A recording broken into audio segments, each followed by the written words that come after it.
What is up, dudes? I'm XIKIZOID, and today we're gonna be playing the Andromeda 6 DLC, the last DLC called Star-Crossed Lovers.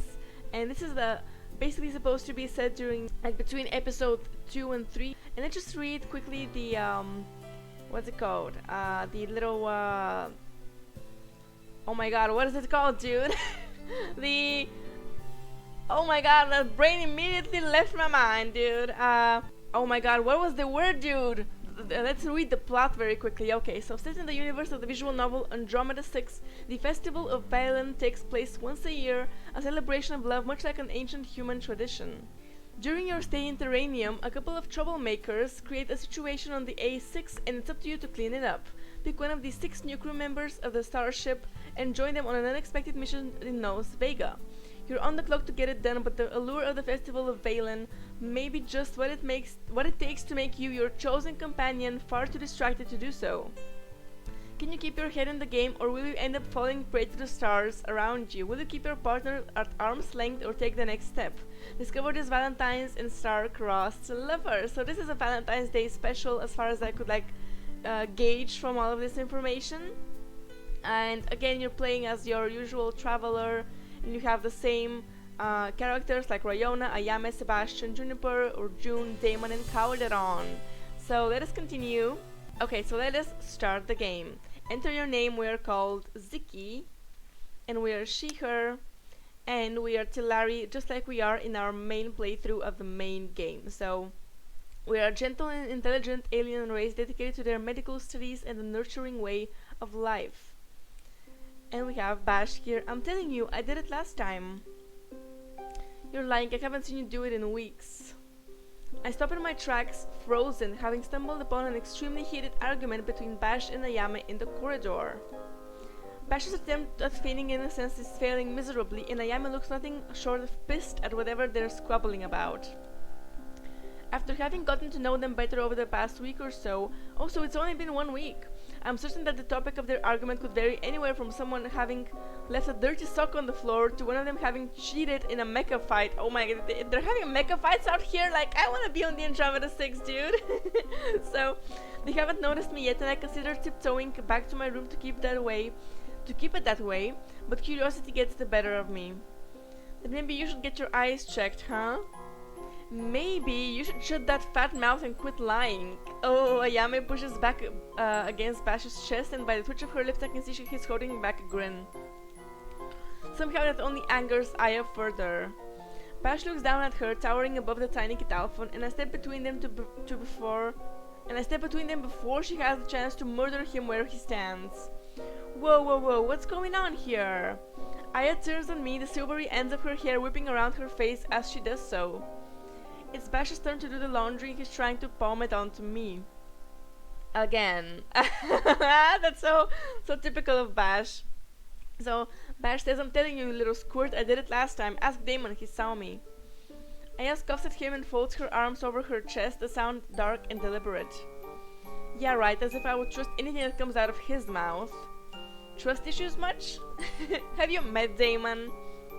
Well, okay, stop fighting. We sort of nudge into the conversation once again. And I step between the two of them to break it up, one hand on Bash's chest and the other on Ayame's shoulder, to keep them from tearing each other apart.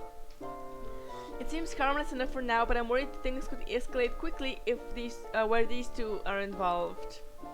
Why don't you just, I don't know, flip a coin for it or something? Bash thinks for a moment and pats down his pockets, coming up empty, and Aya just shrugs.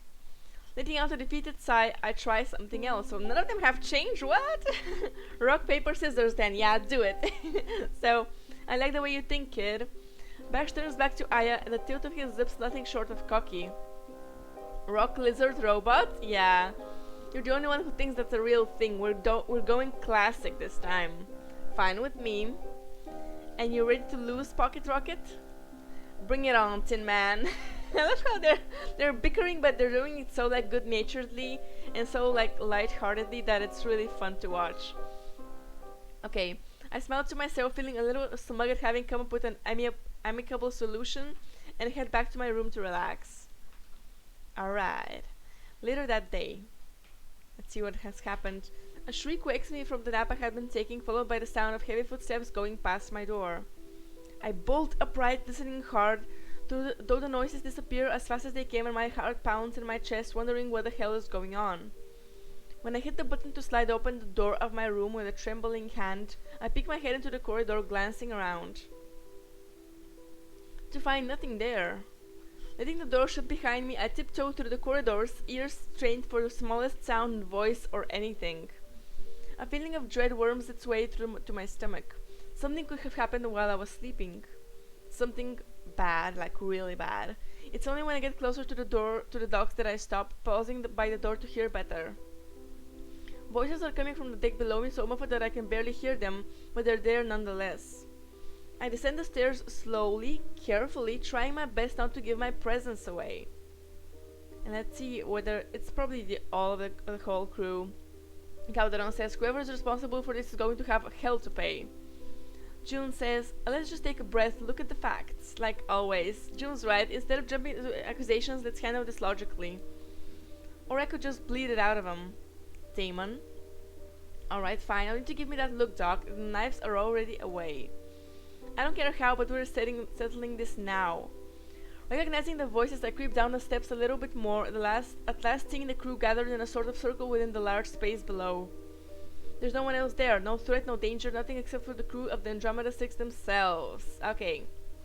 And relief floods my lungs, releasing the breath I hadn't realized I had been holding. The hangar doors are open. Hangar? Isn't it hangar? I'm not sure. Doors are open, giving a view of Oppo's junkyard behind them all, and the mid-afternoon sun hanging overhead. And then I noticed finally what seems to be the cause of the crew's distress. The uniforms are all pink. So, oh my god, somebody... So whoever did the laundry, we don't know who, is basically responsible for making all of their clothes pink, because if you don't color coordinate your laundry, you're gonna get that result. So, from magenta to rose, raspberry to blush, the crew's uniforms have all been turned into a palette of various alarming shades of pink. I cannot hold back the bubble of laughter that escapes me, and when they finally notice my presence, the captain is the first one to scowl. Oh my god! Look at him! Nice to see someone finds this funny. Yeah. Oh, come on, you all look so pretty! Descending the stairs, I come up to a stop in front of them, arms folded over my chest. Damon, I managed to borrow that knife after all. Look at them all! I knew you would come to your senses eventually.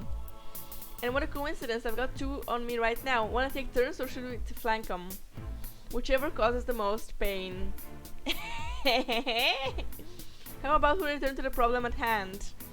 I agree, you won't find me cleaning up the mess you two leave behind. Again, also they've done it before. Settle down, you two. The captain and his second in command narrowed their eyes at the level-headed pair, but surprisingly settled down from their plans to resort to violence. And look at Bash too. Oh my god, all of them are pink. So, alright, look, we can settle this like civilized people. Bash steps forward, shooting for me from Captain's glacial glaze as well as Damon's undecipherable one. I raise an eyebrow when he steps behind Rayona, and it takes me more than a moment to catch onto his plan when he suddenly points a finger at Aya and yells. It was her! Liar! Rayona shrieks as she becomes the human shield between Aya and Bash, saved just in time from Aya's pounce as Calderon grabs the Catalphon around the waist and drags her back, ignoring her hiss of fury. Bash lets out a sigh of relief, and one that lasts all of the 3 seconds before Rayona is on him instead, her long fingers locked around his bionic wrist. Sebastian, tell me the truth right now. I'm telling you right, the knives are on the way to go. A demon's snarky input, Rayona and Calderon exchange a look, and a wave of amusement washes over me. Oh wait, let me just, options. Let me just lower the music a little bit too. Okay. So, as the sight of them trying to rein in a bunch of badly misbehaved children. Okay. Well, there's no way in hell I'm going to be seen out here wearing this. I don't know, Cal, I think it kind of suits you. Keep calling me that Damon and I'll make you regret it. Promise? Okay. One of these days you two are finally going to get into an actual fist fight over one of those childish arguments, and I really don't want to get involved in your nonsense. Both of you two assume your involvement is needed. Cannot deny the thought of Damon laying down a fist fight, a fair fight is slim to none. Always fair in love and war. Calderon glowers at Damon with murder in his eyes, and June lets out a long sigh. That is why I would be forced to intervene. Now that wouldn't be fair, Damon says. Alright, let's see what Rayona has to say some more. Okay, stop. There should be some more spare uniforms in the hold. As for these... Actually, how did all of them change their clothes at the same time? And, I mean, granted they do have, like, the same laundry schedule, but... why would they not change into their spare uniforms? I'm wondering. Maybe just for the lulz of it, for the fun. She gestures to her dress in the pink ombre color that stains it. There's dry cleaners in the city. All we need to do is take them there and a problem solved. Obviously, Aya should go, you know, since she's the one who caused the problem in the first place. Actually, even his wrench is pink, so I'm wondering if it is from the laundry. And Sebastian, I swear by all the gods, if you say that one more time, I'm gonna let you build that water tank just so I can freaking drown you in it. You know what? I agree with Ayame. We've heard enough from you already. Bash slams the hand against the chest in an exaggerated display of offense. Okay. And then we have Calderon. Well, someone has to go. Any volunteers? Who would volunteer to do that? Sounds like you want the honor, Damon. You gotta pass on that. It's my day off, the one you so graciously gave me, remember? The scowl on the captain's face grows even deeper, regret practically dripping from him. Volunteer or say nothing. I'm gonna say... should I volunteer? Should I say nothing? I wanna see how they fight it out, so I'm gonna say nothing. It doesn't strike me as wise to get in between this decision.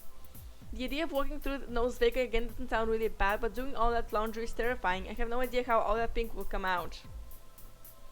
After sensing my thoughts, Calderon lands his eyes on me, and I know before he speaks what's coming.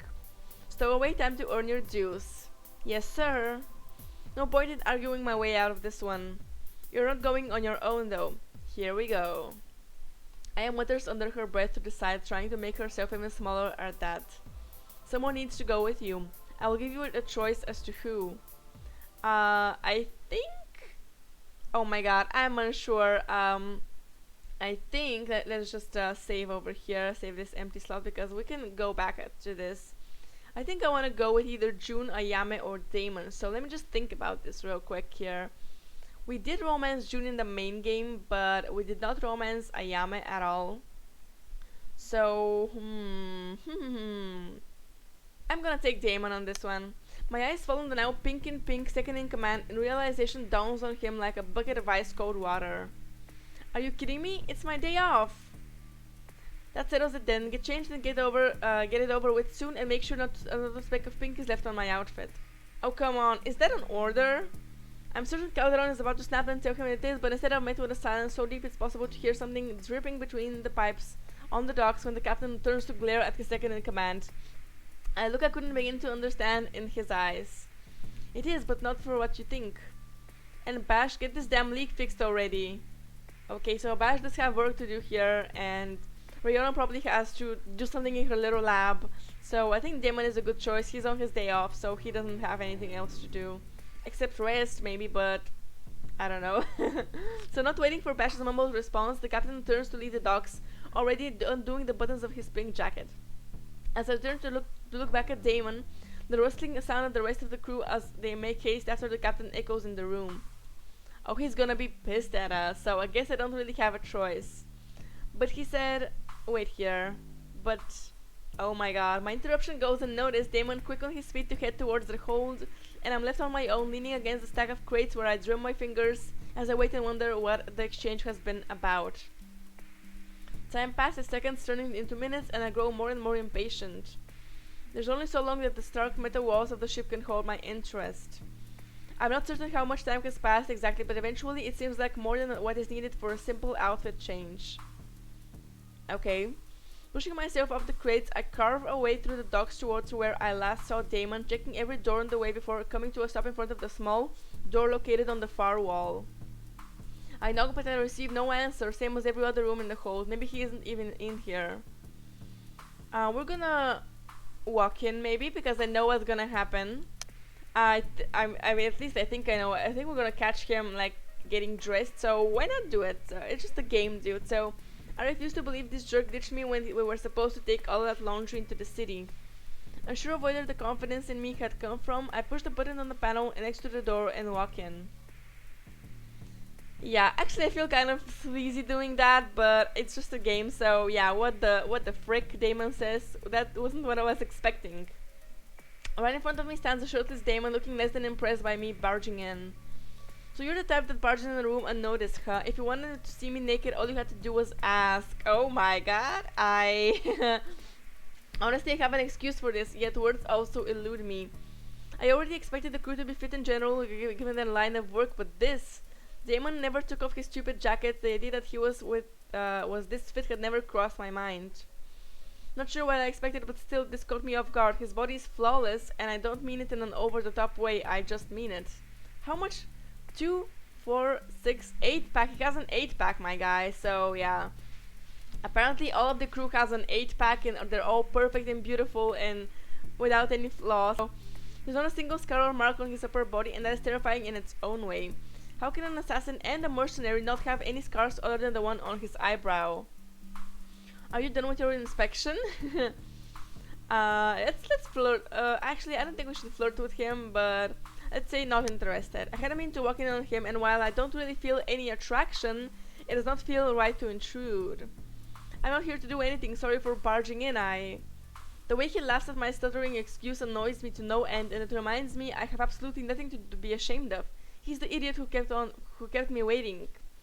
Oh shush, if you hadn't ignored me, I wouldn't have had to walk in here and check if you choked on your ego or something. Yeah, that's a good one. Alright. And he's dressed, ready, all ready, and snorting another laugh at me. Damon quickly gets dressed before turning back at me.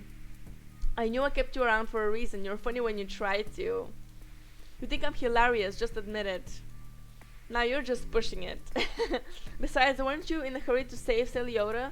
Oh no, wait, you just wanted to get that laundry done. I remind you that you're the one who tasked to go with me, so get a move on. Making a face at me before grabbing the sheet lying on a crate, he's quick to catch up, walking past me as we make our way outside. You need to stop hanging around, Cal. You're starting to sound just like the man. You love him, so I'll take that as a compliment. I have absolutely no idea how that mind of yours works to get into such a conclusion. Let's get going. And yeah, I think we're gonna end this episode here, guys. I'm trying to keep this a little bit shorter, just because of my teeth. But I did go to the dentist, so my teeth are like 50% fixed or maybe 70% fixed. I have like only two more things to do to them. Maybe even a little bit more. I'm not so sure. But I'm getting them fixed right now. I just got back from the dentist today, and I had a dentist appointment also on Monday. So yeah, I'm working on it. They're less sensitive. They actually sprayed some kind of wax on top of my teeth, or I don't know if it's wax or like lacquer, but basically to repair my enamel. So my teeth are less sensitive, but they're still like a little bit sensitive sometimes when I say certain words. So yeah, thank you guys so much for watching. I really appreciate you. If you want some more Andromeda 6, please subscribe. I post these regularly. Yeah, I'll see you guys in the next one. Bye bye.